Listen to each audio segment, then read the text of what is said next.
ஒன்றுமில்லாமலே நின்ற என்னை கைப்பிடித்து நடத்தும் பேரன்பு எந்த பெரும் குறைகள் கண்ட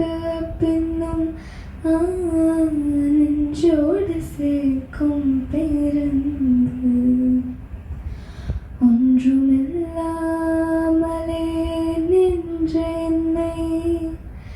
கைப்பிடித்து நடத்தும் பேரன்பு எந்த பெரும் குறைகள் கண்ட பின்னும்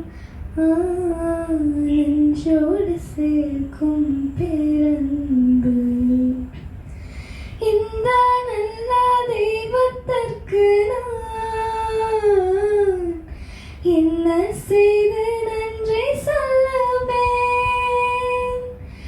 இந்த நற்ப ஜீவியத்தை நான் உந்தன் முன்னே சமர்ப்பிக்கலாம்